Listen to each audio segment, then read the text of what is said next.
Hello friends, मैं हूँ Ruby और सभी को नमस्कार।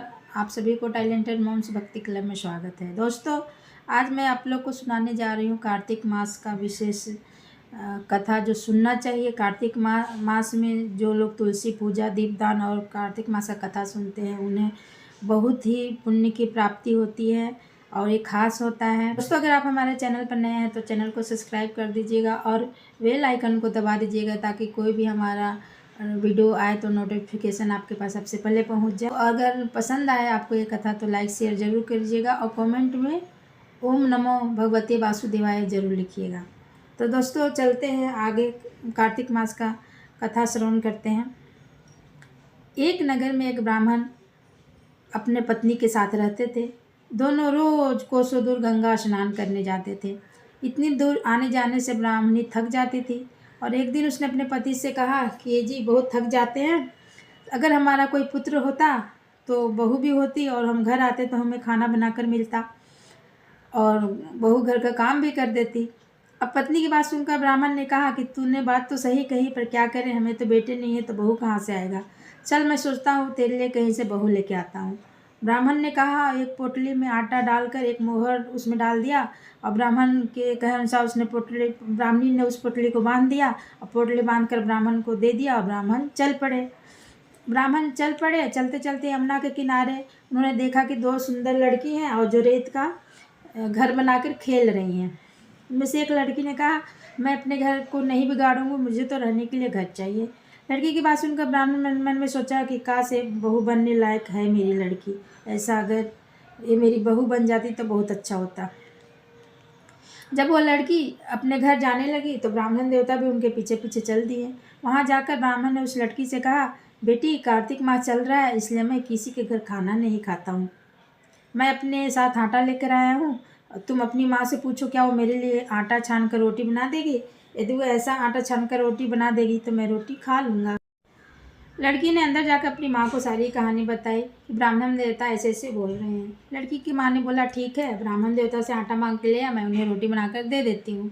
ऐसा कहकर वो ब्राह्मण से आटा लेकर रोटी बनाने लगी। जब उसने पोटली खोला तो पोटली में आटे में एक मोहर मिला। उसने सोचा, हे भगवान, ब्राह्मण कितना अमीर है, अगर इसके आटे में एक मोहरे निकली है तो इसके घर में कितना होगा। मैं पूछती हूँ, क्या इसका कोई लड़का है जिसे मैं अपनी लड़की की सगाई कर सकूँ।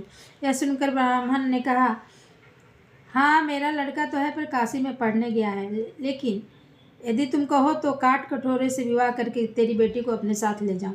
लड़की की माँ ने कहा, ठीक है ब्राह्मण देवता। इस पर लड़की की माँ ने लड़की को काट कटोरे से शादी करके ब्राह्मण के साथ भेज दिया। ब्राह्मण के ने आकर कहा, रामू की माँ, दरवाज़ा खोल, तेरे लिए बहू लेकर आया हूँ। ब्राह्मण की पत्नी भीतर से बोली, हमारा तो कोई बेटा नहीं है, बहू कहाँ से आए। ब्राह्मण देवता पागल हो गए हैं क्या? दुनिया ताने मारती थी, अब आप भी मारने लगे। ब्राह्मण ने कहा, तू दरवाज़ा तो खोल। देख, जब ब्राह्मणी ने दरवाज़ा तो खोला तो सामने बहू खड़ी थी। उसने बहू का स्वागत किया और आदर के साथ अंदर ले गई।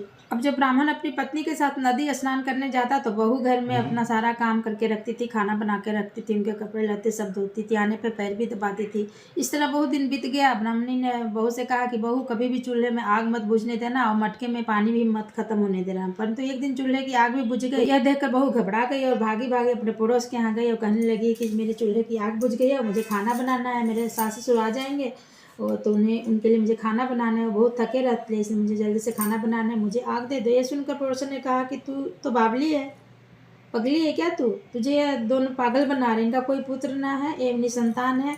बहू ने कहा, ऐसा मत कहिए, इनका बेटा तो बनारस से में काशी में पढ़ने गया, इन्होंने ये बोलते हैं। इस पर पड़ोसन ने कहा, तू झूठ बोल कर लाई हुई बहू है, मेरी बात सच मान, इनका कोई बेटा नहीं है। अब पड़ोसन के बातों में तो बहू आ गई और बोली, अब मैं क्या करूँ, समझ में नहीं आ रहा है। तब पड़ोसन बोलते हैं, सुन, मैं तुझे बताता हूँ क्या करना है। क्या करना, जब तुम्हारे सास ससुर आए तो उनको जली हुई रोटियाँ दे देना, बिना नमक का दाल देना, खीर में कलछी डाल देना और दाल की कलछी खीर में डाल देना। पड़ोसन की बात उसे बहुत अच्छा लगा और सिखा पढ़ा दिया उसने और चल दी अपने घर। जब सास ससुर आया तो उसने उनका आदर सत्कार नहीं किया, उनके कपड़े भी नहीं धोए, उनसे अच्छा व्यवहार नहीं किया और उनको पलट के जवाब भी देने लगा। तब सास बोली, बहू, आज रोटी जली हुई है और दाल भी ओलनी है, यानी कि ज़्यादा हल्दी है। तब बहू ने पलट कर कहा, एक दिन ऐसा खाना खा लोगे तो कुछ बिगड़ नहीं जाएगा। सास ससुर को खड़ी सोटी सुनाकर पड़ोसन के घर फिर गई। फिर बोली अब आगे क्या करें। पड़ोसन ने कहा तुम अब कुछ मत करो, अब सातों कोठी की चाबी मांग लो। अगले दिन जब भी स्नान करने जाने लगे बहू अड़ गई, मुझे सातों कोठी की चाबी दे दो। तब सास ससुर ने कहा कि ठीक है ले लो। सास ने बहू को चाबी दे दी। सास ससुर के जाने के बाद बहू ने दरवाज़ा खोला तो देखा अन्न भरा हुआ है, किसी में धन भरा है, किसी कोठे में बर्तन है। जब उसने सबसे ऊपर सातवां खोला तो उसमें बहुत सारे देवी देवताओं का मूर्ति थे, शिव पार्वती गणेश लक्ष्मी बहुत सारे थे, जितने भी 33 कोटि देवी देवता विराजमान होते हैं। और वहाँ पे गंगा जमुना भी बह रहे थे। वहीं पर एक लड़का चंदन के चौकी पर बैठा माला जप रहा था। यह सब देखकर लड़के ने पूछा कि तुम कौन हो। तब लड़का बोला कि मैं तेरा पति हूँ, तभी दरवाज़ा बंद कर दो, जब मेरे माता पिता आएंगे तब दरवाज़ा खोलना। यह देखकर बहू बहुत खुश हुई और 16 श्रृंगार करके वस्त्र पहनकर सास ससुर का इंतजार करने लगी। जब सास ससुर गंगा स्नान करके आए तो बहू ने उन्हें खूब आदर सम्मान किया और खूब खुश थी। हाथ पर दबाई, अच्छे अच्छे पकवान बना के खिलाएं और बोली कि माँ आप बहुत थक गए हो तो आप इतना दूर मत जाया करो, घर में ही स्नान कर लिया करो गंगा। तब सास बोलती है कि बहू तुम पागल हो गई हो क्या, घर में कहीं गंगा यमुना बहती है जो घर में स्नान करूँ। तब बहू बोलती है हाँ मम्मी, घर में गंगा जमुना बह रही है, चलिए मैं आपको दिखाता हूँ। जब उसने सातवां कोठा दरवाज़ा खोला तो वहाँ पे शिव पार्वती लक्ष्मी गणेश सभी देवी देवता वहाँ पे विराजमान थे। और एक लड़का चौकी पे बैठा माला जप रहा था। माँ ने उसे पूछा और देखा कि ये तो लड़का है। बोला बेटा तू कौन है। लड़का बोला माँ मैं तेरा बेटा हूँ। तब ब्राह्मणी ने पूछा तू कहाँ से आया है। लड़की ने जवाब दिया मुझे कार्तिक देव ने भेजा है। माँ ने कहा बेटा ये संसार कैसे मानेगा कि तू मेरा बेटा है। माँ ने इस पर माँ चिंतित हो गई और कुछ पंडितों से उसने मदद मांगी और सारी बात पंडितों ने कहा इस पर बहू बेटे खड़े हो जाए, उस पर माँ खड़ी हो जाए। माँ के चमड़े की अंगिया पहननी हो और छाती में दूध की धार निकल कर बेटी की दाढ़ी मूछे भींगे और पानी पवन के गठजोड़ा बंधन बंधे, तब मानिए कि यह इस माँ का बेटा है। उसने ऐसा ही किया। चमड़े की अंगिया फट गई और छाती से दूध की धार निकलकर बेटी की दाढ़ी मुझ भींग गई। पवन पानी से बहू बेटे का गठ बंधन हुआ। यह देखकर ब्राह्मण और ब्राह्मणी बहुत खुश हुए। उन्हें कुटी का ठिकाना न तय है। कार्तिक मास की कथा। कार्तिक के ठाकुर जैसे ब्राह्मण और ब्राह्मणी को बहू बेटे को दिया वैसे सबको देना कार्तिक महाराज। कार्तिक मास का जो कथा सुनता है सुनाता है सबके घर में सुख संपत्ति समृद्धि आए, सबके पति बच्चे आए, दीर्घायु हो, किसी चीज़ की कमी ना हो। जय कार्तिक महाराज की। ओम नमः भगवते वासुदेवाय। पसंद आए तो इसे लाइक शेयर एंड सब्सक्राइब करना ना भूलें।